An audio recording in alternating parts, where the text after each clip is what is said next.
Castorol is a film podcast filled with dubious opinions, plot spoilers, and a healthy sprinkling of bad language. Thanks for listening. Hello everyone, Nick here. Just a quick note to say that this is part 2 of our epic Rebel Moon, A Child of Fire review, deep dive, wafflage. So you haven't checked out part 1 yet, go and do that first, and then come on back here to part 2, and we look forward to seeing you here. Thank you, bye. Take a much loved movie and stir in a different cast. Add a hint of nonsense for a flavor that will last. Garnish it with fun, film facts and food for the soul. It's a tasty, yummy, silly, funny movie casserole. Casserole. We're halfway through the film. Right, so We're moving along. Yes, and on the way, Kai takes them to additional warriors. The first one is Tarek, who is a beast tamer, and who at some point, I can't remember when, you learn he's like a former royal, like a prince. I'm guessing it's like inferred, or may even be said, that his like planet was destroyed by the Imperium, but he hates the Imperium. They get to the planet. He's in chains to this kind of guy, who you're meant to think is like an asshole, but Tarek kind of says like, no, I owe him like loads of money, so I'm like working off my debt. Yeah. And so you're like, and he's okay about that. So like, but I think it's Tarek's meant to be a man of honor, right? Yeah. He's like, I will stick by if I've got a debt. Tarek I will is essentially pay it back. Anakin Skywalker from Episode 1. Right. yeah, I Because Anakin Skywalker is indebted to the fucking blue guy whose name I can't remember, and then does the race, doesn't he, to win freedom. Okay. Annie. Yeah, well, his name, whatever his name is. Yeah. So that's Tarek. He's just a big Anakin Skywalker. He's a bit like a slave. I mean, he's basically like sort of Native American, one with the sort of the earth and the beasts and Big Tarzan vibes. Yeah, Tarzan vibes. Like, so he's played by... He's played by a man but goes by the name of Stas Nair. Right, incredibly striking physical presence, right? His piercing blue eyes, I think, like really, really unique looking gentleman. Looks amazing for this role. Did you realise he was a blacksmith? Yeah, well, yeah, because He's hitting some metal, isn't he's he? hitting some metal, right? Yeah. So he's blacksmith, The part ability to blacksmith, bond with part animals. beast tamer, part prince. Do you remember that old Oh, game where you had that character called Turok? Yeah, so the dinosaur hunter. The Dinosaur Hunter. It's basically him, right? Basically Turok. Turok, the dinosaur hunter, but it's Tarek, the griff-hanged tamer. Sick game. Yeah. Right, who's got him? That's me. Wait, come on then, Jimmy. Back with me. Let's hear some recasting with love, because in all fairness, you love this film, and and I feel like we're doing a Just being dicks. That's what you're doing. Yeah, Being dicks. yeah. Unnecessarily. We're just keeping it real. So, yeah. Turok, played by Stas Nair, I think he's going to be a very interesting character in the future. So I'll let it Not go in this that film. he doesn't do much in this I am. film. You Not can in this stop. film, he's You not. can be a dick about it all you want. I am letting things go because I'm looking at the bigger picture of this film. I am seeing this as it is intended, 2 parts of one film. Okay. Can I just really quickly throw in? I am not seeing this as 2 separate films. I am looking at this as 2 parts of one film. Can I- What would you prefer this to have been? Would you have rather he had released this as a grindhouse, essentially, where he let release all as one with a fucking break in the middle? Yeah. You know what I mean? No, Yeah, you'd have I got would. bored.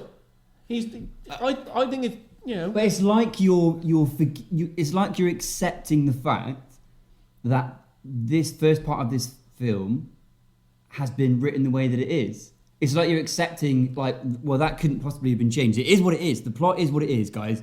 We have to accept it and work around it. And that's not true. This was written and paced a certain way.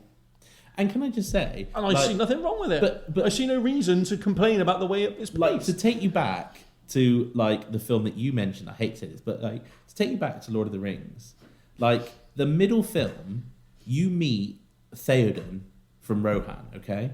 Now, the biggest part he has is in the 3rd film, where he, like, leads this big charge and he does epic things. No, this is played by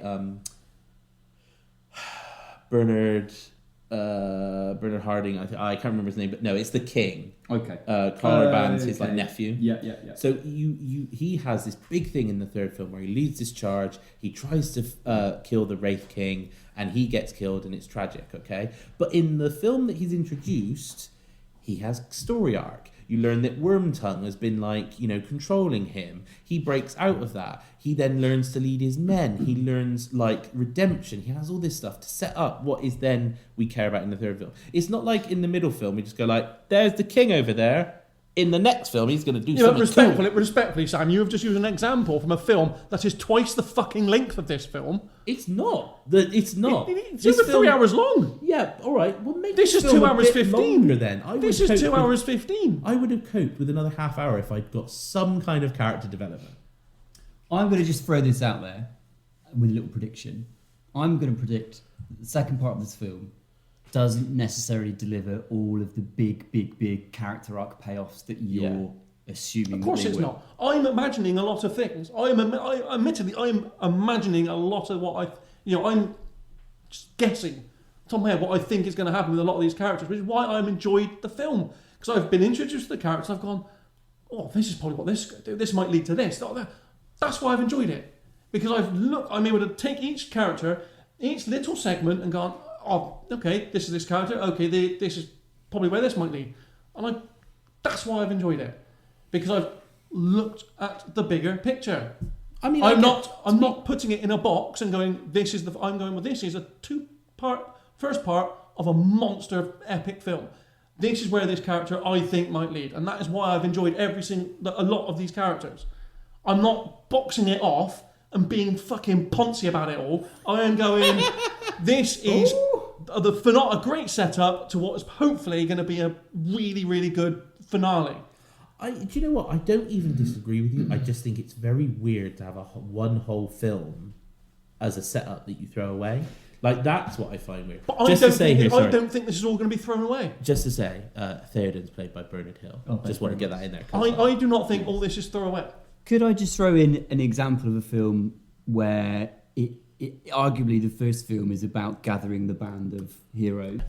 Guardians of the Galaxy. Yeah. Right? The first film is a film about gathering the Guardians. And we're introduced to each of them with a little bit of backstory, some humour, some fun, and we get to know them. But I enjoyed that film, not saying it's a masterpiece, but at the end of it, I felt like things have happened with each of the characters. I tell you what certainly happened in that film, which does not happen in Rebel Moon, is that we see an awful lot of interaction between the characters that are being gathered. We see the banter develop between Rocket and Quill. Right. We see relationships forming. Oh, they're not going to like each other. There's arguments forming there. That's going to be funny to see how it pans out. He's obviously just in it for himself. He's not actually just that's the thing. All these characters are just I'll help you. I hate the Imperium next, and you're oh. Give me one example once Nemesis has been collected of an interaction she has post her collection scene with another character in this film.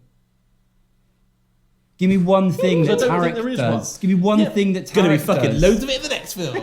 Again, you can take the piss, right? You really can. But you don't need it in this film.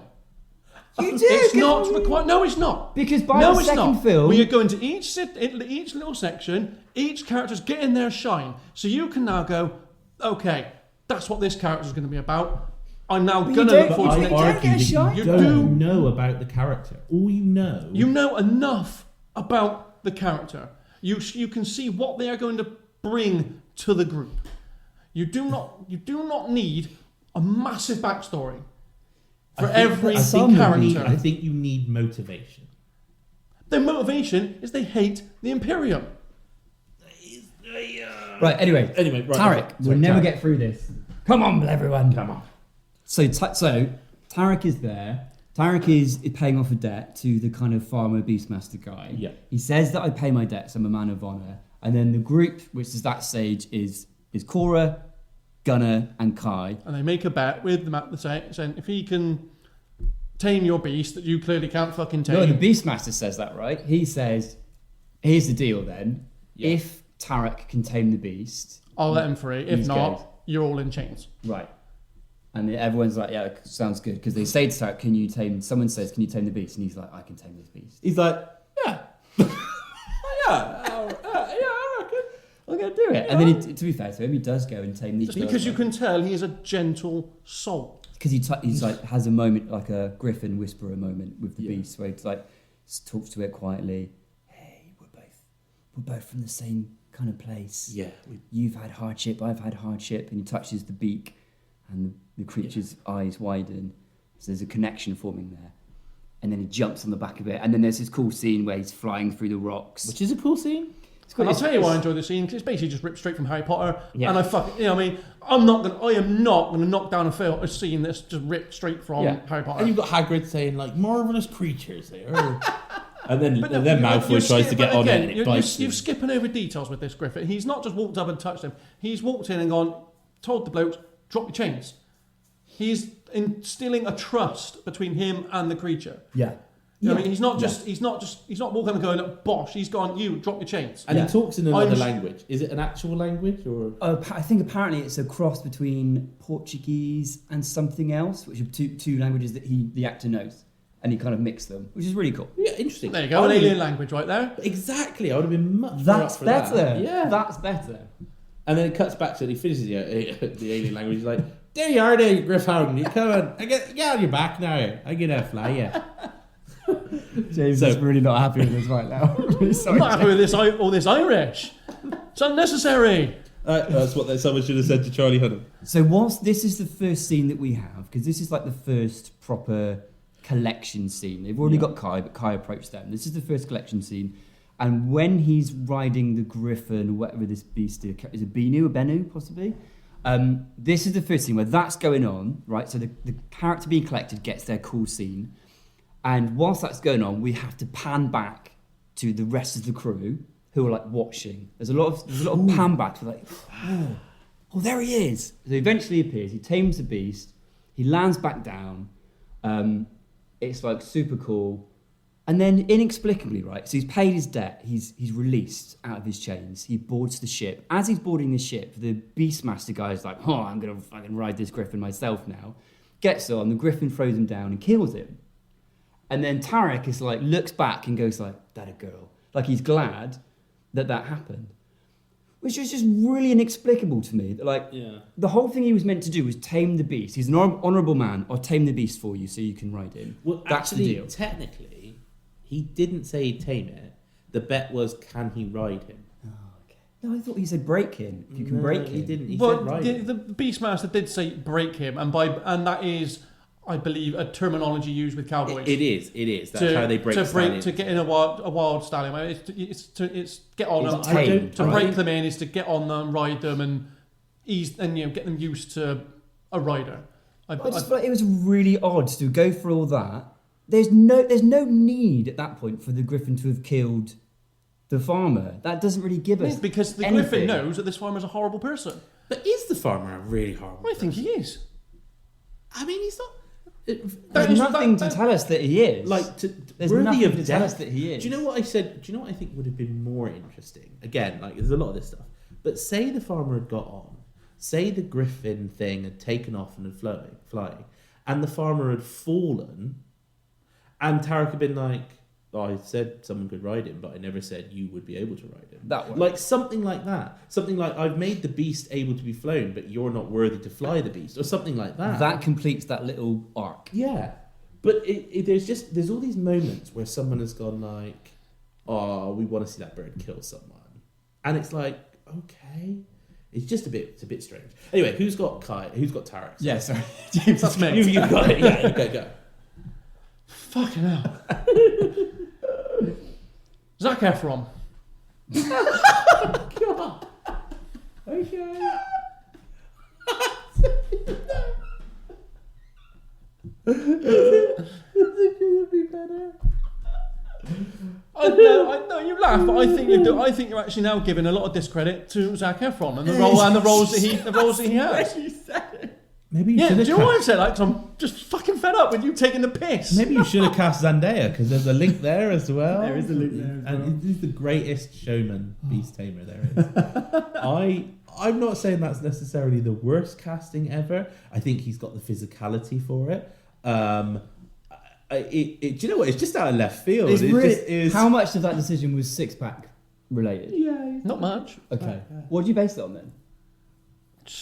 looked a bit like him. I just think he could do the role well. I think he deserves a bit more credit, a lot more credit. He is. I think he's great. I think he's awesome. You think of where he was back in the fucking Disney Channel days to where he is now. He's come on leaps and bounds. The roles he's taken on, I think some of them are pretty decent. You know, like he's getting plaudits from his role in Iron Fist. whatever it's called, Iron Claw, Iron Fist. Iron Things Claw. Iron Claw. Iron Claw. You know, I think they're even I think there's even small talks of him being up for for awards and stuff. So you know, he's come on leaps and bounds. I think he deserves a bit of credit. So Pop him in his turret. To be fair, he's really good. He's I'm a not brilliant laughing actor. because he's shit. And actually, I might destroy any credit I've got. A little bit of a guilty pleasure. I don't mind the High School Musical films. Like, they are terrible, but like... He's unbelievably talented. I don't.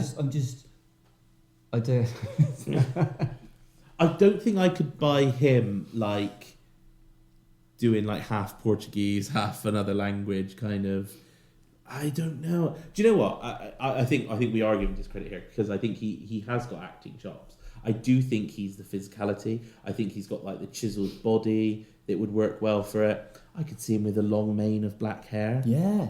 He's got a long mane in the latest one. Yeah, he's playing one of the Von Erichs. Yeah. I mean, great. It's just, Zac Efron's in. just I Zac can is Tarek. imagine him singing and dancing doing it. Okay, so now although this recasting is taking a long time, we can now be fucking quick with it, because the story from this point on does just go boom, boom, boom, boom. Because as they're getting back on the ship, Kai's like, oh, I know someone else as well.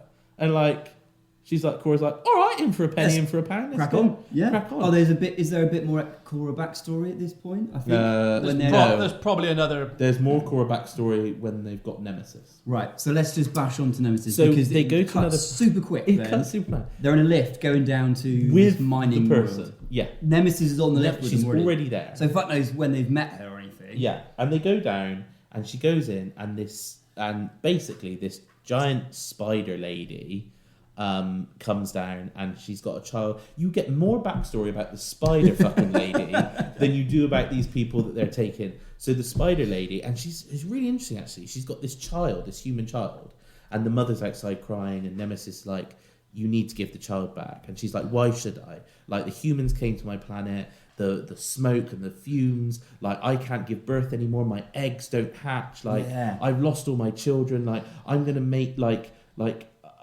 want my justice. And Nemesis is like, there's a difference between justice and revenge. And she's like, if I can't have children, then the humans that destroyed me shouldn't. And you're like, fucking hell, I care about this spider, fucking... No, I was thinking at that point, It's time for some slow-mo. Oh, time for some slow-mo. So there's a really cool fight scene. There's not a lot of slow-mo in this fucking fight. There's so much slow motion in this No, fight. there's not. Dude, There is. there's so much slow motion in No, this there's fight. not. When Right. she slides under the spike, there's some slow-mo, but other than that, there's not a lot of slow-mo in this fight. So, for anyone who doesn't know, I'm a video editor. And so I'm not going to slag off editors, right? But this was edited by Dobby Dom. Sounds like you are slagging off. Sorry. Sounds like you're just immediately going to just take the piss out of their I name. don't know what else he's done, but he's edited. It's like he's found the fucking speed ramp button, because every time she swings a sword, it's like wee, and it's just like fucking hell. And like, you can see in this scene, this is what everyone's going on about, and I know it's a bit depressing, but like, she's got these glowing red plasma swords, and you're like, okay, so this is a rejected Star Wars script. Yeah. They were going to be lightsabers. Like, Which, interestingly, right, she has swords that she can turn into lava swords, right? Super cool, super powerful. It's during the fight what she needed to do in order to be able to beat the spider lady. But it's about 3/4 of the fight in before she's like, I'll pop these bad boys on now. yeah, Or pop maybe she was giving the spider lady a chance to stop. Okay. Like she didn't, because I'll afterwards, just cut a couple of your legs off. once she kills the spider lady, they're all like, wow, that was such a cool fight. And she's like, no, nothing cool about it. Like, that person didn't need to die. That spider didn't. And you're like, okay, fair enough. Yeah. Right. So Nemesis, basically, like, a bit kind of like all the Asian tropes, like sort of space samurai. Solo ninja space type, samurai. Yeah. Pretty cool. Cool hat. She's got a cool hat. Yeah, very cool hat. Nemesis is played by... Bay Duna. Yeah, that person. Who I think I've seen her in things, but I'm not 100% sure. I also thought I'd seen her in things, and I don't think I have. I think she's one of those that I think you've seen her in things, but then you actually realise it's probably one of the other many talented Asian actresses out there.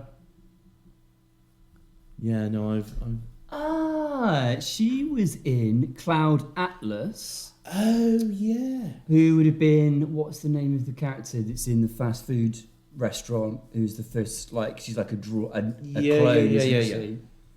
And she's playing it quite interestingly. Anyway, so we get this scene, and then basically she kills the spider, and then she's like, what did you want again? And they're like, she says that. She's like, what do you want? And they're like, we're going against the Imperium, and she's like, I'm in. Like, that's it. And you find out later that her children were killed and stuff. Like, fair enough. But, so who's got her for recasting? It's me again. It's you again. Right, let's go. Nemesis, Bay Duna, really well performed. She's now going to be played by another kick-ass female by the name of Karen Fukuhara, who, if you don't know, is currently in The Boys. Oh, yes. Okay. 100%. That's a great casting. That was the first name that came. That was the easiest of my recastings. Nice. As soon as I saw that character, and I knew, we'd done a little thing, and I got that. That was one of the game. I went, that's it. The only name. That's a great casting. I've got nothing to say about that. She's brilliant. You can buy her. She's great in The Boys. Yeah. Yeah, I think that's great. She's got that like slight frame, so you might like discount her. I think Nemesis is supposed to be like a cyborg. She gets metal hands, right? Yeah, well, that's where the blades get their power, is from her gloves. From a metal hand. Because if you actually look when she's powers up, her gloves are glowing as well. So I that's don't where think the they're meant power to be gloves though. I think they're her arms. I think she's that's where the power is coming from. Yeah, anyway, it's coming from whether it's a glove or her arms.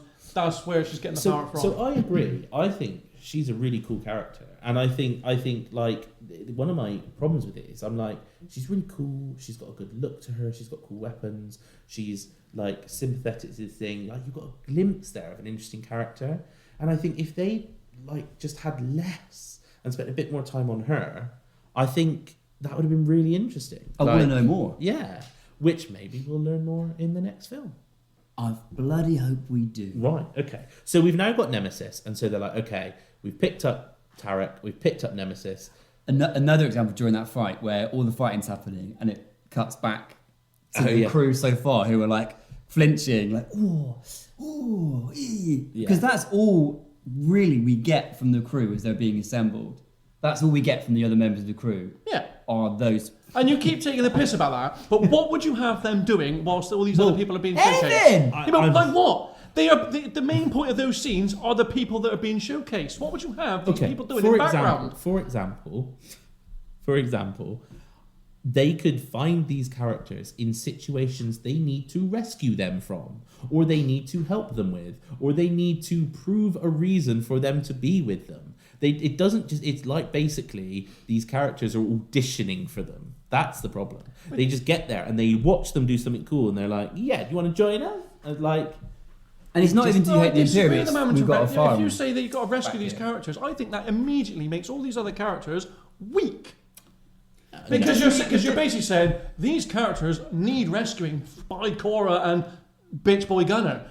You're instantly just lowering these characters. Can I just say that you've contradicted yourself a bit in this, in that when I said, maybe they should have followed Private Aris and he should have been something to help defend the village, you're like, Aris doesn't care about this village. Why do any of these other characters care about the village? They're not going. They weren't being. They were being picked up to go for Atticus. It just now seems it's just consequential. I They now don't come back. think they mention They were- Axkers most of the time. It's like They were we coming protect the along. farm. They were coming along to find the rebels, the Blood Axes. That's where this was going. It's now just so happens that they are back at the village. I don't think the goal was for them to all come back to the village. It was to find, they specifically it was to say... go to find Titus, go to find the rebels, and then when they got the rebels, they come up, but they don't go back with the rebels. Fuck off. No, but they say to Tarek and to Nemesis, are you going to come and help defend our village from the Empire? Before they all get betrayed, they're heading back to the village. Before Kai says, "Can we just do this last drop off of merch that I've got?" They're going to the village. The whole point is assembling this crew to go to defend the village. But then I don't think I'm contradicting myself, because what they've done is they've gone to get more people to help defend the village. Yeah, no, agreed. But you said earlier on, like, that Aris wouldn't go on this journey because he doesn't care about the village. He only cares about Sam. Yeah, but none of these other people care. He only cares about Sam. But okay, so there's one reason there. That's one more than Tarek or Nemesis have to do this. No, they're doing it to stop the Imperium, But Aris which they know are coming back. But Aris also. Yes, but Aris is better served back at the village with Sam. Okay, I'm not saying he's not necessarily. I'm just saying his motivation is stronger. Which is fine, but he's needed back at the village. Stay there, not leave village. Fine, not leave village. We now get to the planet of, oh my god, where do we get to the planet? There's a planet. Is it Titus now? It's Titus. Okay. And I saw a brilliant review where they were like, they now go to the planet of Gladiator to find one of the old cast. And that's exactly what they do. They go to this planet with a Colosseum and they find... We don't see any cool... The one time where I was like, I'm up for a bit of slow-mo fighting now, was the massive Gladiator auditorium. Like, You we hear don't all this see cool inside fighting. it. Anyway, the General Titus is played by Jumon Honsu, and brilliant casting. Like, he's brilliant. You find him; he's a drunk outside the fighting pits. You don't see him fight. You don't see him do anything cool. He's got a very kind of Roman look going on, He isn't he? does, In his he does, outfit yeah. and stuff, and it's very stylized. It's cool. And he's fine in this. He's great. You learn that he's. Oh, sorry. I should just say that between there's a little bit more exposition and flashback. Once they've got Nemesis. Cora then reveals that after she was like this amazing general and did all this fighting, she was recognized by the nobility and by her father figure, this Belisarius, and she was given the protection of the princess. She was like the elite bodyguard of the princess. So that's where you're like, okay, so she is in the right place at the right time or whatever, and she was put there by Belisarius. So it was all leading up to the fact that probably Belisarius ordered her or coerced her to kill the royals to give him access to power. I think that's where it's leading. It's set up quite nicely Yeah, for that, isn't it? Yeah. So you learn that bit. So of what you're extra saying there, Sam, is you're looking at the bigger picture. Well, I'm inferring stuff from it. I'm basically trying to find a more interesting story from this because they haven't given us anything. Because they are allowing you to do so. They are allowing you with this, by not holding your hand and telling you this is where this is going, they are allowing you to go, this might be where it goes. Do you know what? That's where the enjoyment is with this. I'll give you that. That's where I am finding my enjoyment. I'm allowing myself to look ahead and think for myself rather than have them tell me this is where we're going with this. All right, man. All right. Come on. Calm down. We've got to get through this We've got to get together. this right away. Jumon Honsu, playing General Titus. He was a general, and he turned against the Imperium. He got his whole army killed because I think he says like he ended up surrendering.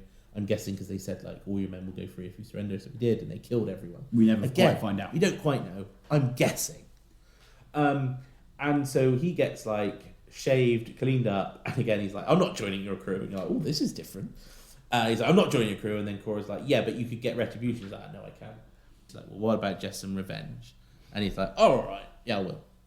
Jumon Honsu's very good, but I went to someone else who I think it needed to be like an older character, someone a bit grizzled, and I have to say I did dip into the well of Rogue One for this. Did you? Yeah, because I went for Forrest Whitaker. Oh, nice. Now, he's a really good character. I like it. He's really good. I feel like he was actually a bit shortchanged in Rogue One. I felt like he was meant to be this sort of big, interesting thing, and then like just nothing. He kind of just kind of stood there as an explosion killed him. And I was like, all right. So yeah, I think he'd be good for this. He would give like gravitas to it. He would feel like broken, but could then come back and be a very strong character. Yeah, I like that. I think he's a great actor. I think it's another one where they're not involved in a ton of action at this stage, are they? Apart from the end scene where they shoot some guns and stuff. So I think physically that's absolutely still works. He's got that kind of power of presence where you could think like this was a really powerful general and stuff. Yeah, I like it. Okay, so they've now like got all their crew now. They go to this planet, which has had, which I can't even remember how they find out the blood axes are there. So someone knows, don't they? Maybe it's Titus or maybe it's Kai. Someone tells them that they've been hanging out under the protection of King Leviticus on planet something. Yeah, Basically shit. Basically Jar Jar Binks. it's yeah, it does look a bit like a shit. It's just basically Jar Jar Binks. And so they go there. Why are you okay with this though? You keep revealing all of these things that like that's a direct pull from Harry Potter. That's fucking Because Jar there's Jar Binks. nothing wrong with pulling from things. Okay. There's nothing wrong with taking parts from things at all. Inspiration, yes. Direct Yeah. balls. This isn't too much. This isn't inspiration. This is fucking tracing paper, mate. This is like And I don't see anything wrong with it. If you're taking good things, I see no wrong in you going, do your own thing with it. yeah, okay. It's a buffet. It's a buffet. It's a buffet. It's a smorgasbord. I mean, So they go to this planet and they find the blood axes. No problem there. No issue. Just find the blood axes. Oh yeah, the king comes out. Someone comes out and says, "No, he's the king. Yeah. it's the king. They've been thinking about it, and they'll see you soon. Yeah. They'll be with you soon. All right." Cora's like, "All right, thanks." And then they're there. And then they pop down. And they're there. Oh, they're in fine. now. The He was fine right. was They're coming Yeah. down now. They're like, we're prepared to wait for the... Oh, they're there.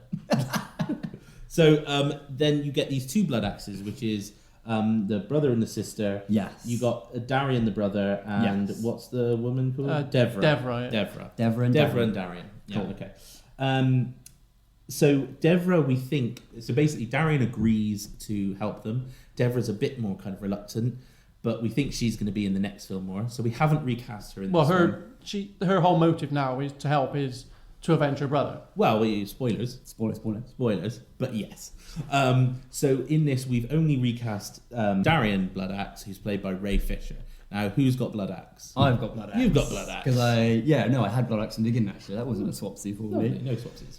Yeah, I hadn't seen Ray Fisher in much. I think he's been in some of the Marvel films and stuff. He's a cyborg, possibly. Oh, is he Cyborg, is he? Yeah, nice, okay. Or, yeah, one of those things, I think. But he was actually one of the characters. Initially, I saw them almost like another kind of trope, like the rebels, they've got cool face paint. And then he started delivering some of his dialogue, and I really liked his delivery. I thought he spoke in a really cool, unique way. I really enjoyed his character, and actually to the point where I was kind of like struggling to cast kind of a like for like in a way. So what I've done instead is trying to introduce a little bit of what I feel like this film, other than a soul, is lacking, and that is a little bit of humour. Nice. And visually, someone that, just in the first instance of seeing this character, kind of like the dreadlock hair, all the braids kind of flinging around in a sci-fi setting, is someone that I thought of from a series that is very close to my heart. So I'm casting Darian Bloodaxe as Craig Charles. Oh, fuck yeah. Who you may remember as Lester from Red Dwarf. Yes. No. I love that. Absolutely not. You cannot throw a comedy character in this. Yeah, you can. No, you cannot. Yeah, you can. He won't be doing comedy He's not necessarily. meant to be a comedy character, so you cannot be throwing in a comedy actor. Oh, but everyone's so like flaccid in this film, it James. does They're make so sense straight. because you've got all these fucking bland bastards, and then you've boring. got somebody that's a bit interesting, a bit funny, and then he dies, and you're like, oh, But he's not a bit funny. but he could He's not- be. but he doesn't We're not need to- talking about real people. But he doesn't need to be. He gets in. He goes. All he does. He comes. He goes. Which one of you are joining me? He gets his people along. The rest of them go off with his sister. But you're kind of saying this. This is a military man. You do not need Lester or whatever from fucking Red Dwarf. I just think you need something different. We're talking about a fucking casserole here. It's not just full of carrots.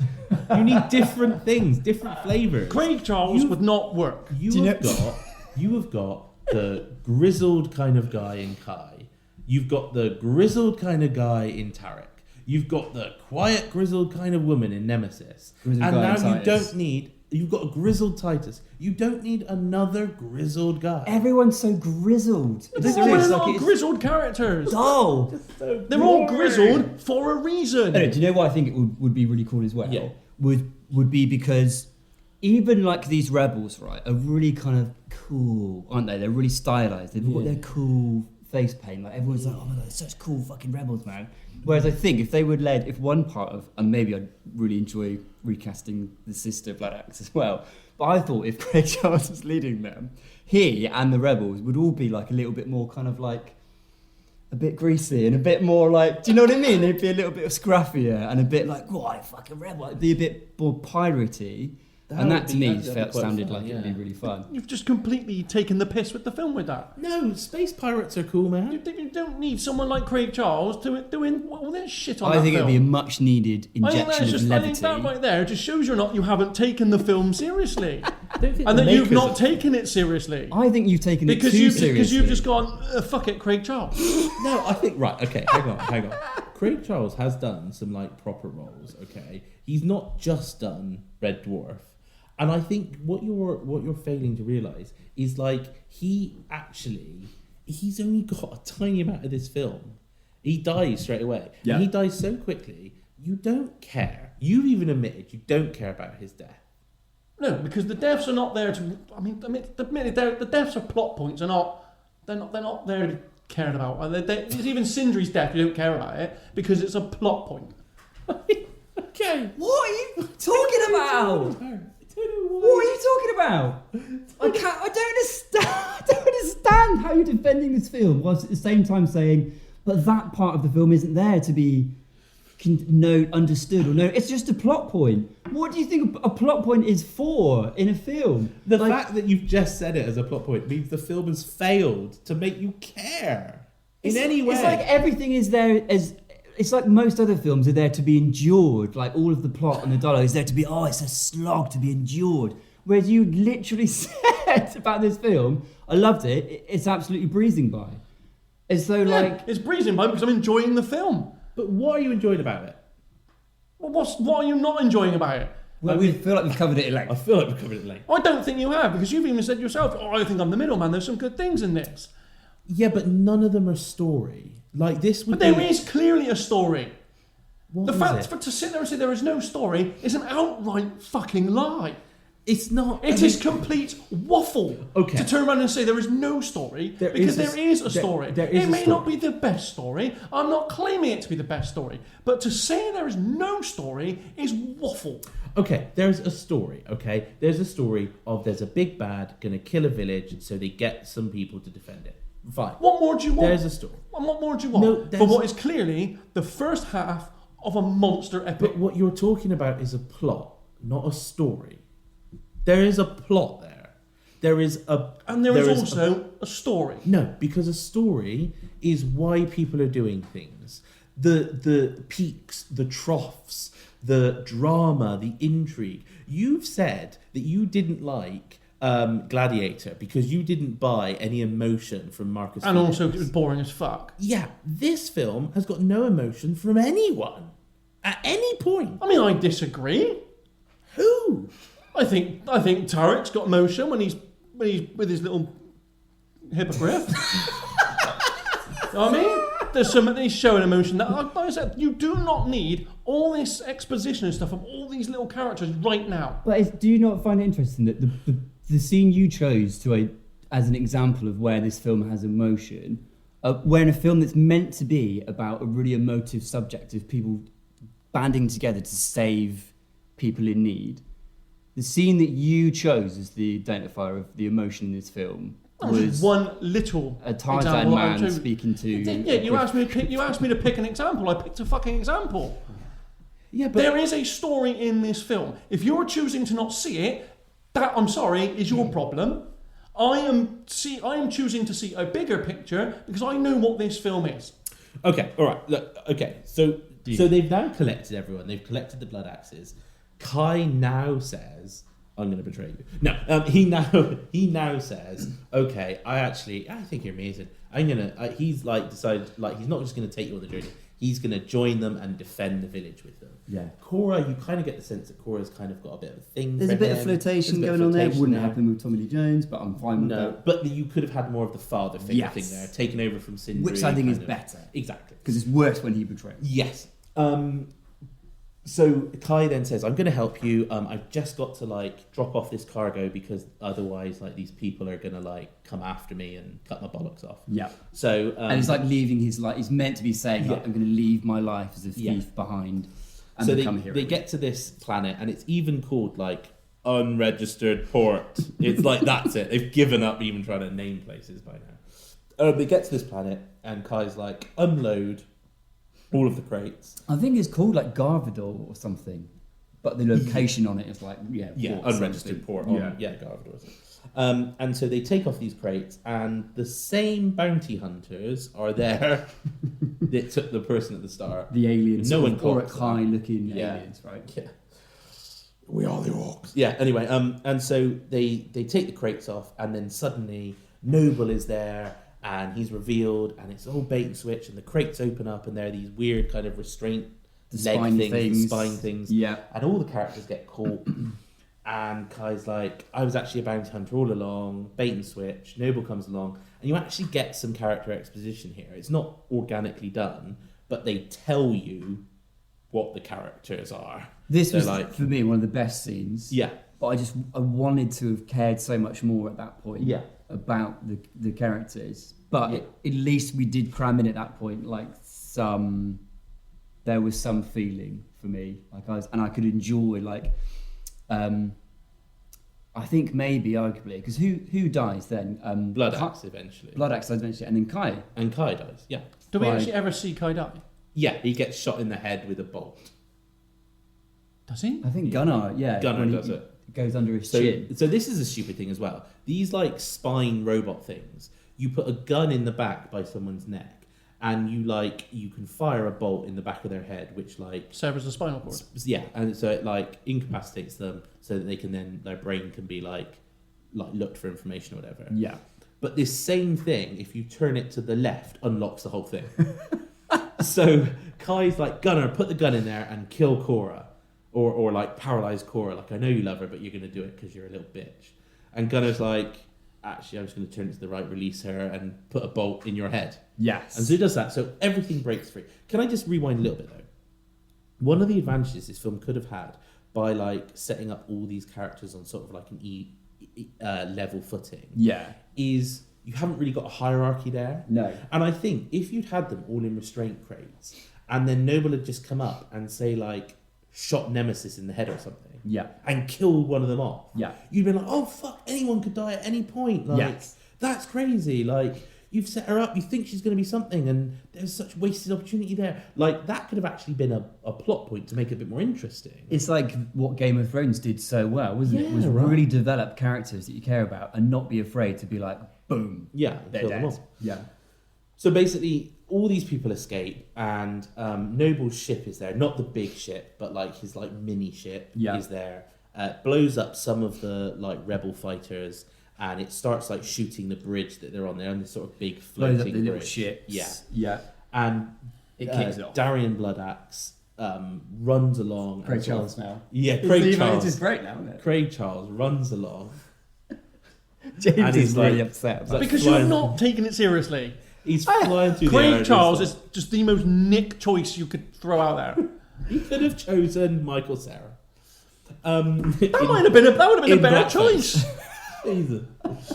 He runs along and he jumps up and he sort of puts like this spear down through the pilot's glass, killing the pilot. Not even like the pilot, is it? Doesn't like kill in the a- pilot. in He gun misses the pod. pilot completely. Well, he the does pi- it first. Because Yeah. the pilot shoots him. Yeah, He that's doesn't true. kill the pilot until he manages to reach in and fucking. That's true. He Crash the plane. misses. No, the pilot shoots him, then even being shot, he stabs the pilot. Yeah, he does like a second stabbing. Then with his dying You fall, can- he leans in and he pushes the control, which apparently controls the entire ship. I thought he was just one of the gunner dudes because that's what he was Yeah. trying to get. But apparently, if he pushes like the old school PC controller that moves the whole ship as well, which crashes. It's very so the whole ship crashed. You can imagine flying through the air just saying "smackhead." Just I think Jim might really actually cool kill bit, us. I think he might actually kill us. I mean, and at this point, the slow motion is... It does work. Yeah, when he's jumping in, but like, there's so much slow motion that it loses all of its impact at that point. Because I'm like, it becomes laborious. I'm like, oh, here we fucking go again. Do you know why I've just realised why slow-mo works so badly in this film and so well in 300? Is because in 300, where you've got like the sword swing and the throwing them over and the stuff like that, you're like, oh, that's kind of cool. In this, slowing it down just makes all the shots missing more egregious. Like, I know, in my mind, I know they're moving quickly, so they're missing them with the shots. Yeah. But because they're slow, all the shots, it just looks like they're going, pew, pew, and like Off missing in them by random miles. directions. Like, it's just a bit... Anyway. It just sucks the life out of so many of the scenes, I think. So you're then left with just Noble and Cora on this kind of sort of floating buoy thing, hovering, and they have a fight. Yeah. And there's nothing much to it. Probably one of the better fights of all of it, I think. It's a good fight, like, but it's brutal. It's not really back and forth. She just kicks his ass. She just kicks his ass. Yeah. Which is fine. Yeah, because you kind of feel like that's what he deserves. She's like an elite soldier. Yeah. And she, for all intents and purposes, kills him. Throws him off. Anyway, so then the main cast then leave on the ship to go back towards Videl, that fucking... What do we get next? Do we get they're all riding the horsey things? No. We get Noble being picked up by the forces of the Imperium. And he gets plugged in by the... Mechanicus. Yeah, by the Well, I've actually got a theory on them. Oh. Because I actually think they're going to have some kind of relation with Jimmy. Because they are robots. Yeah, so actually we haven't. They got the same lights as Jimmy. Yeah, I actually think there is going to be something there where there is going to be another robotic force that we haven't seen yet. It's going to come down with the Imperium, and Jimmy is going to be like, "What the fuck you doing? Nice. You're fighting with me. I am." He might be like king of the robots or something. I am the princess and protector, for example. If your theory to be true, that's true. You will stand by me. You will stand by your royalty, and then. Just to say at this point, when we know that he's being plugged in because he's got like these suction points on him. We missed an earlier scene when he's getting sucked off by some kind of octopus. Yeah, I kind of missed it out because I have no idea what that is. I think that's probably one for the Zack Snyder cut. You know? It must be because I have no idea what was. Yeah, so there's a scene where Noble's sort of an alien thing is like caressing him and. Yeah, even before that, he's plugging in those tentacles or things into it. It's almost like he's taking bong hits or something. It's like a drug. It's almost like there's leeches, isn't it? Essentially, maybe, unless it's just something that's like that he needs to help keep healthy. I don't fucking know, but we should forgive it because I'm sure we'll find out and we can fill in our own information as to what that's all about. We'll find out about the snake thing later. I'm just going with the accept. Yeah, I'm just willing to accept he was just getting sucked off by an octopus, and that's okay. And that's okay. And he was having a good time. So Noble's brought back to life. He has an out-of-body experience where he goes back and he sees this Belisarius, who is the sort of the big bad, the regent, who basically says, "Do you know what? Go and kill all these people. Bring Cora back alive because I want to crucify her on the street, on the steps of the Senate to like show everyone that we've killed the arch traitor or whatever." Like I think they talk about it there, or they've killed. And if you don't, it'll be your head that it'll be your head that I set an example with. Yeah, and he's then sent back, and he is now alive. So he's going to be coming back in the next film. You then cut to the farm planet, and the surviving cast members are like riding on these horses with wooden masks across the field. And you see in the final thing, as they're approaching the village, you see this Jimmy robot with this big antler horns. Oh yeah, what's going on there? Is that a reference to the King Leviticus dude? Okay, so that I actually looked that up because I was like, "What the fuck's happening?" Yeah, that's Snyder Cut. There's actually a whole arc for Jimmy in the Snyder Cut that explores him in the woods. Oh. So I want that. So that's the film in essence. We've taken a long time, and I know that we want to wrap this up, and I know that we want to kind of do our pieces. Why didn't they just land the ship at the farm? Okay, so that's where we left then. The heroes, the group of warriors, are returned to the village. We see Jimmy with these antler horns. Like you say, maybe in the Zack Snyder cut we'll see something interesting. But that's the film. I feel like you've kind of got like how we all feel about this. But let's first of all just do a quick review of who we've recast. Yeah. And then we'll go into our final thoughts on the film, okay? Okay.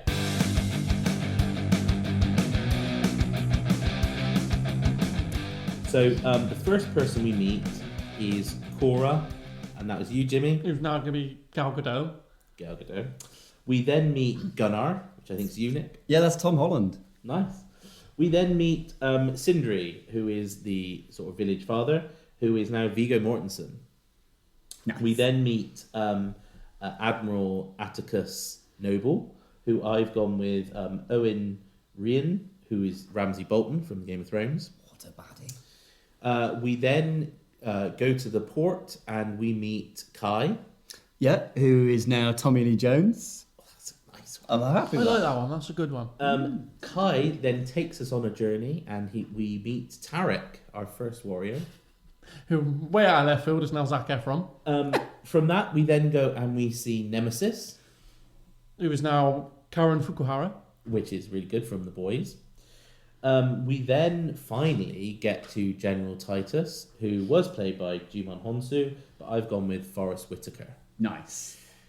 Then we go and we find our final casting, and we get the Blood Axes and the brother of the Blood Axes. And now we just take the piss, apparently. Well, I think so. Darian Bloodaxe, played by Ray Fisher. Nick, you've gone with, Is now Craig Charles. which I know on the surface seems silly, but he has done serious roles, and I think he would lend something different to the other characters, like a little bit of. Because we are also kind of reimagining what this film could be with our casting choices, right? It's not just like it has to be the exact same film, the exact same dialogue, just with a different actor. Because otherwise, why are we even bothering? It's like, Well, what could this... it would be the same dialogue. We're not changing the dialogue with the film, with the castings, are we? Okay. We're just recasting the roles. We're not rewriting the film. Okay. So, that being said, I think we should all give our sort of final thoughts on it. Now, I'd like to leave Jimmy to last, because I think we should end on a positive note. Okay. And I think we should let him say his piece without us coming back at it. Okay. So, if it's all right with you, Nick, I'd like to start. Please do. So I've got two things here. I've got like a little insight and a theory about it. And then I've got a few things that I would change that I think could make this a bit more interesting. So first of all, my theory about it, the first theory that you've kind of seen is I think that Sam, the water girl at the village, is either the princess that Cora has kind of saved and not assassinated and brought with her, or she's in some way sort of a reincarnation, or the spirit kind of moved on to her. And Jimmy kind of sees that, and that's what sort of awakens him to actually take up arms and fight again. And I think that could be something that could be explored. Is it possible she's another child and not the princess? Possibly. Because we don't know yet what the time difference is from Cora abandoning to come into the village, do we? No, we don't. So it could be feasible that this girl is actually the princess's child, so it's an heir to the throne instead. I maybe? don't think it would be that big a deal, because you see Cora as quite a, like, you know, at least sort of 20s, and the child is like sort of maybe 10 or something. Yeah, but we don't know how old Cora is now. No, but she's not like, say, 40 years older. She's No. not old No, enough she's not for... fat, but she could be 10, 15 years older. It could have been something that actually that child you see could have been a sister, or there could have been two of them, or, you know, there's all that stuff. But I think that's going to be something coming. I like your theory, and I think that if that's not the one they go with, I'm going to be annoyed, because I like your theory. So, having said all of that, I think we're missing the point. We've talked about the fact that these films are Seven Samurai and, you know, Magnificent Seven and all that in space. But actually, I think this is the Arthurian legend. Because Cora's actual name in this is Arthurlaeus. Yeah. They refer to the princess as the Grail. Right. The Jimmy, the robot with these big antler horns, could be the Green Knight. You have got a Yeah. lot of these Arthurian legend kind of knights of the round table coming together, Interesting. defending the innocents. Yeah. So which one of the Knights of the Realm's an absolute bitch?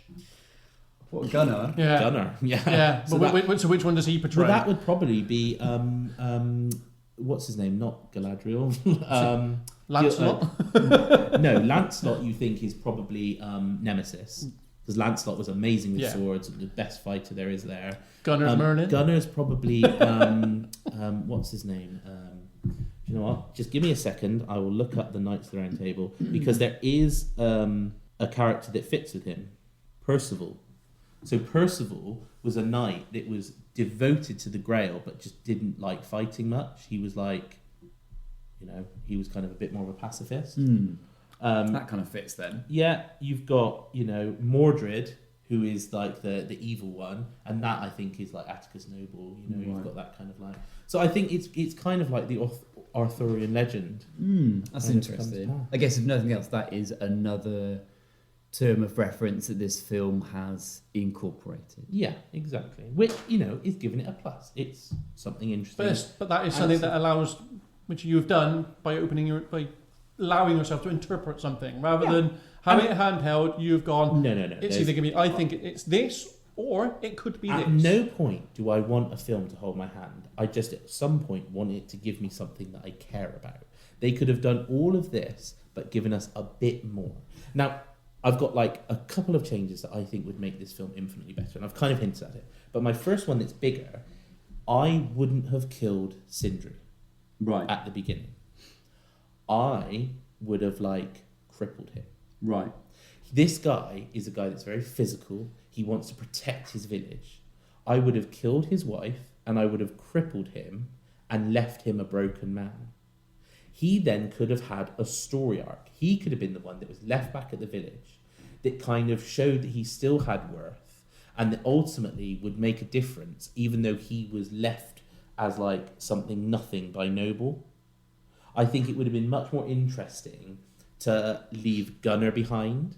I think Gunnar should have been left behind as somebody that was actually a little bit more shitty. He has to regain the trust of He the has to village, regain the trust. which He could be has to have interesting. redemption. He stays there. I would have had the core people going off, as I've sort of said. I would have had Cora, I would have had Jimmy, and I would have had Private Aris as the first three to go off. And Sindri? No, not Sindri. Sindri would be stays crippled. too. He'd be stayed back. Yeah. Right. And I would have maybe had Gunnar then still go along, but I would have had him much more of a broken person for not wanting to kind of live up to what he's done, and so you would have had four people there as a core. Now you can say what you want about Aris not wanting to go or Jimmy not wanting to go, but all that could have been done by Sam the water girl being you have to go. I don't want my village, the people I care about, the only home I've known, to be destroyed. Please go, help. And they would have gone off, and they would have worried about her back home, but they would have been there. You could have had interesting, you've already set up those characters, so you've done the groundwork. So then little interactions between them really build on that. Yeah, I like that. I would have also then had during, if we're going back to the village, which was so needed throughout this film, we need to go back to remind us what we're fighting for and why we care about it. I think during that point, maybe the rest of the villagers were oh, they're not coming back, and there was a motivation for maybe Sam and is it Eris? You said the private Aris to maybe venture off themselves. Yeah. And maybe they would go off to the bigger town and stuff. They would get into some scrapes. They'd really develop. There's a love arc going there. Maybe they bump into Jimmy. But there's so much more you could have done, like you said, with what they've left. And actually, that's a good point. Aris could have maybe remained, and maybe he works with Sindri. Sindri obviously distrusts him. He's come from off-world. He's whatever. But Sindri is now crippled. He's in a chair. He can't physically do anything. So Aris and him start working together to prepare the village, to prepare redoubts, to prepare defenses. Sam's there. We learn a bit more about her, a little bit more about Aris, a little bit more about Sindri. Jimmy, Cora, and Gunnar go off. Yep. And then they find Kai. That's fine. I get that. They go off. But then all they have to do is, while they're on the way to Titus, and the blood axes, they would have only had to like happen to come across one other person, and it wouldn't have felt so much like, oh, we're going to go to that person, they've said yes. Oh, and I know someone else, and we go to them, and they've said yes.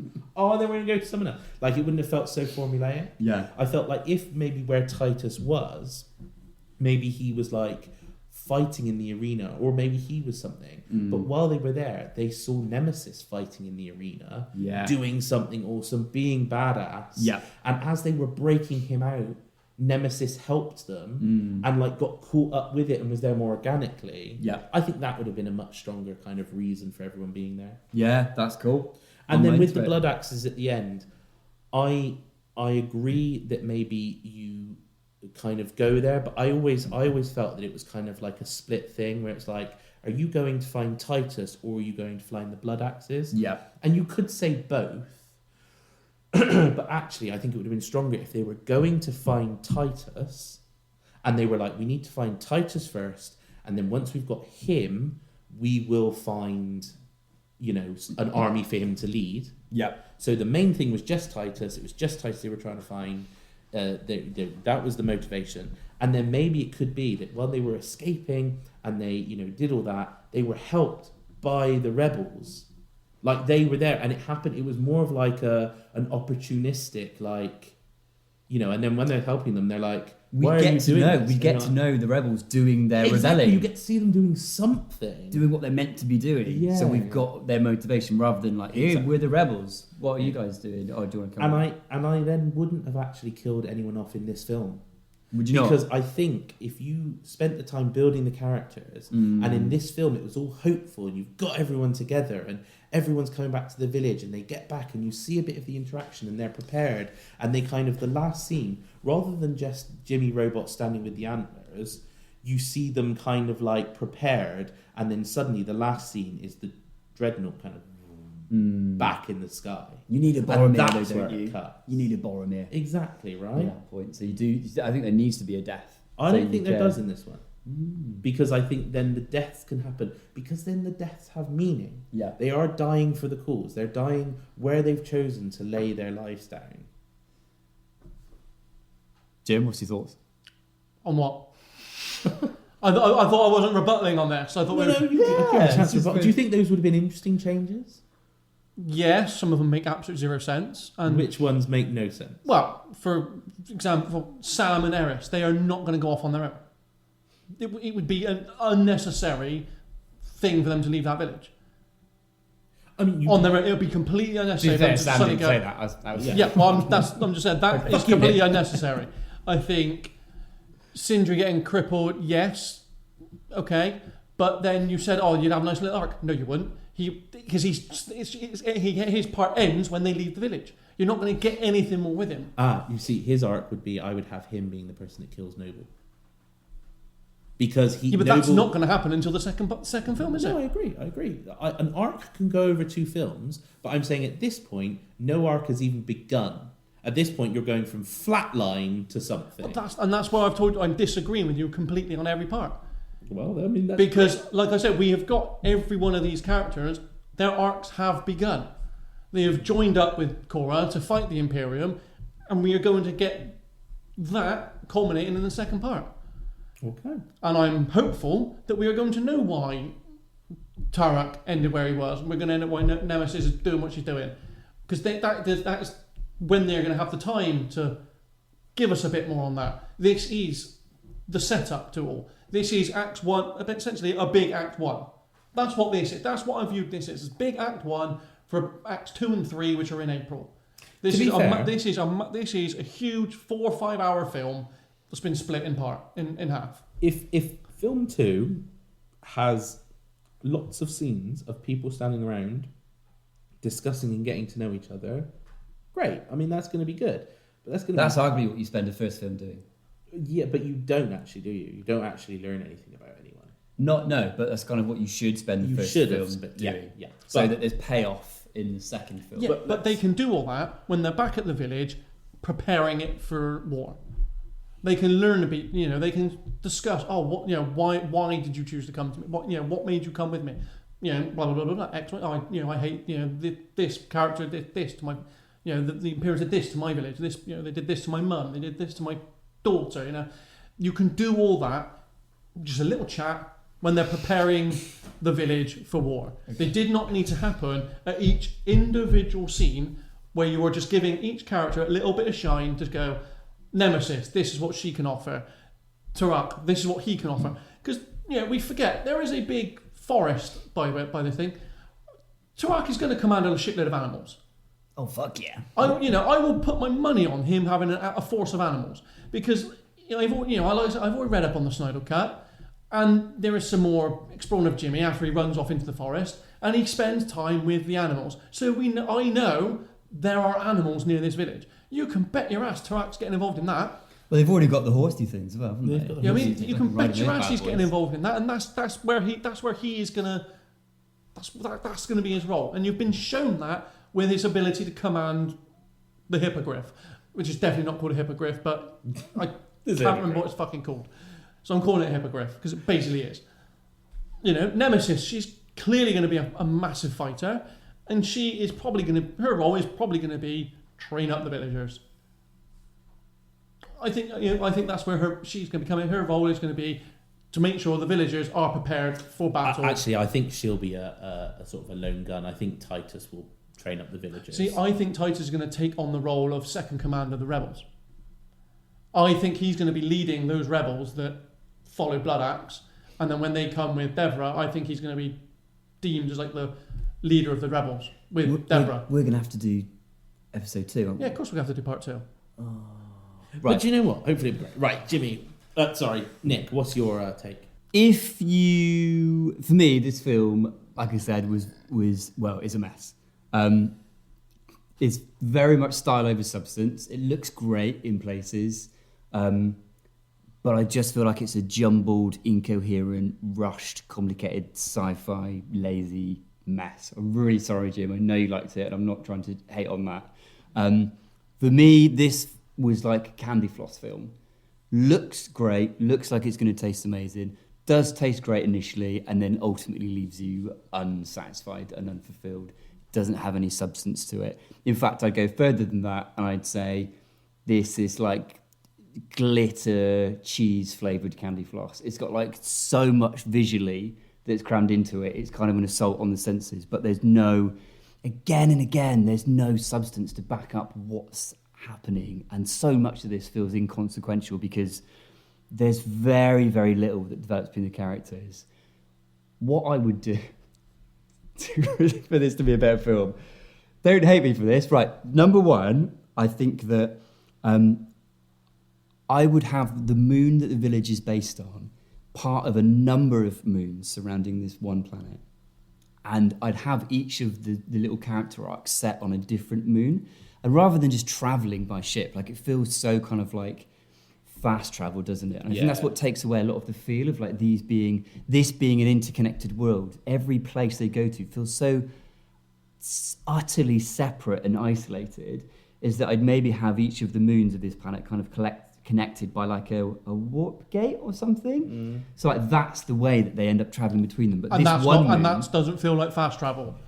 And that doesn't feel like a little warp gate. That doesn't feel like fast travel. But ship, that's fast travel. But that's because it literally is. That's because that is literally a plot point to explain travelling between places quickly, as opposed to being on a ship that would arguably take months to get to the next planet. Yeah, I think that the problem is that if you're going to introduce a ship, we should have had some scenes of them on the ship talking to each other. There's like one bit of Cora backstory, and that's it. Yeah. Even before that bit of Cora backstory, she walks past Nemesis, and she's like, all right, and that's it. It's like, you could have had a conversation there, but it doesn't happen. Anyway, so that's the way I'd frame it, is around traveling between the moons, because then this one moon is like the rebel moon. That works for me. But anyway, what kept blowing my mind was they were tracking these people down and being like, we got a farm that needs saving from the Imperium. Yeah. Oh yeah, come on, I don't like the Imperium. Whereas presumably the Imperium are out there destroying planets, right? Entire planets, killing entire civilizations. So arguably there's probably going to be other cases for people in need. So I think it would be really enjoyable if every time they got to someone, just as they were about to get them, they get beaten to it by another ragtag group of adventurers who were there like, well, our orphanage is about to be destroyed, or our planet's about to be destroyed. Like, oh, you not come with us though? We've got a farm that needs protected. Well, just promise to them that they've got a planet that needs protected. How many people on your farm? About 50. This planet's got 5 billion, so I'm gonna go and help them. So that each time, like, the person they had in mind is not there, and they have to end up settling for like, oh, Nemesis is gone, but there's this lady that fights with like a couple of fish. so in the end, what you're now saying is, I'm going to take this film and just make it nonsense. So you all your complaints about this film, you're just going to double down and go, oh, we're just now going to make it complete fucking nonsense and absolute garbage. No, I'm being a bit facetious, but what I'm trying to say is, suddenly you've got a film that's injected with soul and heart. Because Fish Lady is full of soul, isn't she? That is definitely a character with a soul. Because suddenly it becomes about finding the everyday heroes, or the people that are the unsung heroes, or the people that aren't the flashy, invulnerable, do you know what I mean? Unbelievable warriors. It's about like settling for what you've got, because that's what being a rebel is about. And that's, do you know what I mean? And suddenly, that's a much better film for me. I'd watch that. Yeah, I think you've hit kind of a nail on the head there, in the fact that you do see in some of these scenes this like dreadnought ship, like that planet where the rebels were, and the king. He's obviously got armies and forces and fleets of ships, right? And the dreadnought just completely blows the planet to pieces. How are 7 people gonna like with things like Seven Samurai and stuff? It was like a small group of bandits that were just a bit better than the villagers. Yeah. And they were bullies, basically. Now, these guys are bullies, but they're like, literally, let's say that they drop down and Atticus comes off and he's like, where's my grain? And they're like, no, we'll kill you. And they're like, oh, okay, well, like the moon's gone. So I'm interested to see how they get around the fact that ship can just blow them out of the... Well, they'll have to come up with a ridiculous plot contrivance to get people onto the planet, or get onto the ship. In which case, we never go back to the village anyway. Well, I think it'll be a true prong thing. I think they'll be defending the village from waves of attack long enough for a different force to take out the ship. Yeah, I think that's what it's going to be. Maybe there'll be like one tiny weakness on the ship that if you get a bomb in close enough, do you know what I mean? Yeah, maybe Tarek can fly Hippogriff up there. Drop the bomb into that one little avenue down the ship corridors where you can drop that bomb into the core of the ship. Exactly. Have we seen that somewhere? Be good. I don't think so. Okay. Star Trek, maybe. Nah. Pop it in. So we've said our bits, but let's leave it with Jimmy, because he knew he did like the film, and after all this, we've gone a bit hard in on it, and there were elements that were good, but ultimately, I think Nick and I thought it could have been better. And I think for us, the argument of like, well, it'll be better in the second film isn't a big enough argument. But, Jim, you can have the final word on this film because you liked it. I did like it. I thought it was an incredibly enjoyable film. Like, Nick has taken the piss by me saying, but he likes to say that because I say it's breezed a lot. For me, that shows a film that has been enjoyable because it hasn't outstayed its welcome. Before you know it, you've got, fuck me, the film's ended. Wasn't that enjoyable? Yeah. Whereas if it becomes a slog, that's when it's not enjoyable. This was an enjoyable film from start to finish. I am giving a lot of passes because I am looking again. I don't want to use this again, but I'm looking at the bigger picture. I'm not boxing it in on its own. I am looking at what I think and what I'm hoping will happen in part 2, because I am viewing parts 1 and 2 together, not this as one. I'm viewing them together as to where I think this is going to be, which is why I don't think you need all this exposition of every one of these characters. You don't need a massive scene detailing what they're all doing. You don't need to go back to the village all the time, seeing Sam and Aris doing God knows fucking what, probably fingering in a bike shed or something. You don't need to see what's happening at the village. You didn't need that for now. Once you've left the village, the purpose of this film was, who am I getting to help me come fight the Imperium? I think we've all missed out. I think at some point in the Scark era, we're going to be up on the motherland. That's got to come into play at some point. I don't think so. It's going to have to. Wow. Somewhere, somehow, Cora is going to be up on the motherland. I don't know how it's going to happen, but she's going to be taking the fight to the General. It's going to happen. The end scene is going to be Cora versus Belisarius. That's nailed on. That's going to happen. I guess they could. So at some point, the village is going to have been defended, and then it's going to be, we need to take the fight to them. That is what's going to happen. It is going to happen. Yeah, I'll accept. I mean, so I'll give you that. I think when the second film comes out, and maybe when to have this film poo-pooed, I think is just really unfair on the film. But okay, so let's say when both Zack Snyder cuts come out, and we watch both films back to back, the whole thing is pretty good. Fine, maybe that'll be. But what do you think of just this film in isolation? Because at the moment we don't have anything else. Just in isolation, I've said it. I enjoyed it. I think it gave me enough to be an enjoyable film. And you're now intrigued for the second. And it has left me with enough to want to watch the second one, because I want to know about Tarek. I want to know where he's come from. I want to know Nemesis. I want to know where she's come from. I want to know General Tyson. I want to know why he was so downtrodden on his planet. And I want to know where Deborah is gone, because they can't possibly be on that planet still. No. So I want to know more about them, and I believe I will find out more about them. And I didn't need it here. And I don't think it's required here. Because, as I've said, this is act one of another, which is conjoined to another part, which is coming out later on this year. I did not need all of these things that people are complaining about in this film. That is why I think a lot of people are being overly harsh on this film, and I think they're hating on it for the sake of hating on it. But quite possibly. I mean, I think there's a lot of unwarranted hate on this film. There is a lot of good faith hate, absolutely. I am not in any way saying this is a perfect film. There are a lot of complaints that can be had about this film. You have detailed why you very well what you didn't like about it. Doesn't mean I agree, because I don't think it's required. Because I have decided to look at this differently. Okay. And that's why I'm excited for part 2.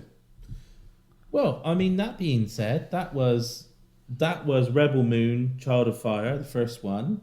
I think we've gone through it, and you're free to make up your own mind. If you have seen the film, then what do you think about what we said? Yeah, we want to know. If you haven't seen the film, then I would suggest not have listened to this first.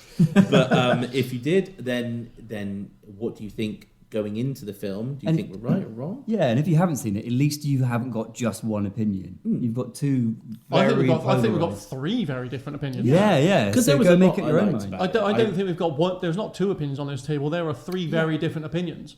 I think Nick thinks it missed the mark by a long way. I think I'm more annoyed because I can see that it could have been something if a few things had been hit. And I think Jim really loved it. And I'm simple, and I enjoyed it. Yeah, he likes the candy floss. I'm not the cinema guy, as we have said a lot of times. So I'm probably a lot easier to please because I'm not looking for faults. I will enjoy what I enjoy, and what was put in front of me, I enjoyed, and I was and I've said why I've enjoyed it. Well, there you are, guys. Are you a Nick, a Sam, or a Jim on this one? Well, thank you for listening. Tell us what you think of our recasting over on X @CasterrollPod. And whilst you're there, why don't you give us your suggestions on who you think you would like to have cast in the roles instead? You can find Casterroll on Amazon, Spotify, Apple, wherever you get your podcast from, really. While you are there, don't forget to subscribe and rate us 5 stars and leave a review. You may also contact us via email, casterrollpod@gmail.com, again with any suggestions for films you would like us to cast a role on in the future. Until then, it's bye from me. Goodbye from me. And goodbye from me. Movie Casserole, Casserole.